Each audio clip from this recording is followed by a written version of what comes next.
The tendency to adopt the empath narcissist framework reflects a broader psychological inclination to seek simplified narratives that offer a clear delineation of victim and perpetrator roles. This binary construct provides a sense of moral certainty, eliminating the need for individuals to confront complex personal boundaries or engage in introspective self-assessment. Such a framework is appealing because it absolves individuals of responsibility for their own agency, positioning them as inherently virtuous while casting others as irredeemably malevolent. To be clear, this examination is not about dismissing genuine harm or placing blame on those who have experienced mistreatment. Abuse is real, and recognizing it matters deeply.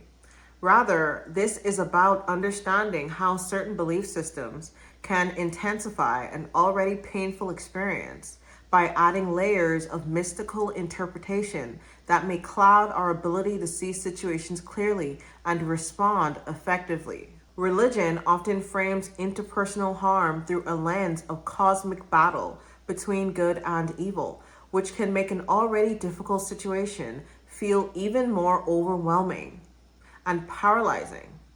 Interestingly, many New Age philosophies present themselves as progressive alternatives to traditional religion, yet they often perpetuate similar patterns by repackaging these dynamics with different terminology. The goal here is to help us see through the conditioning we've absorbed from these frameworks so we can think more clearly about it and take whatever action genuinely serves our well-being. Religious and spiritual ideologies often amplify this tendency by imbuing interpersonal conflicts with metaphysical significance.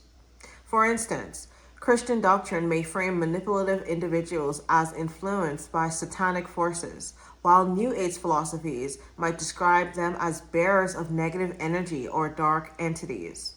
In both cases, these belief systems elevate ordinary human flaws into existential threats, reinforcing a sense of powerlessness in those who subscribe to such narratives. Psychologically, this phenomenon can be understood as a form of cognitive bias, specifically magnification, wherein individuals inflate the perceived threat posed by others to rationalize their own emotional responses. This process is often supported by selective interpretation of religious or spiritual texts, which serve as authoritative sources to validate the exaggerated perception of harm.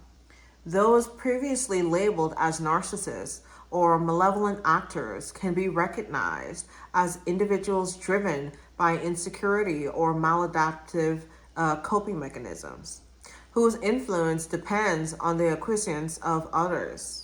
The consequence of this cognitive distortion is a perpetuation of psychological disempowerment.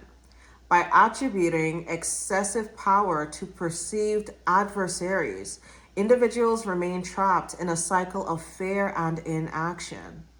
However, abandoning these mythologized frameworks allows for a more grounded understanding of interpersonal dynamics. Religious conditioning promotes the notion that intervention will elicit divine protection or provoke transformation in the abuser, yet empirical observation demonstrates that exposure to danger rarely alters entrenched behavioral patterns and instead increases the likelihood of harm to the intervener. Prioritizing personal safety constitutes a rational boundary rather than moral failure, as sustained interaction with dark triad individuals typically reinforces their control rather than diminishes it. By reframing these dynamics in rational terms, individuals can dismantle the exaggerated narratives that hinder personal growth and agency, thereby reclaiming control over their emotional and psychological well-being. In case you were ever wondering why I don't call myself an empath, I mean, there's more to that, but these are my notes. Just sharing them, okay? Goodbye.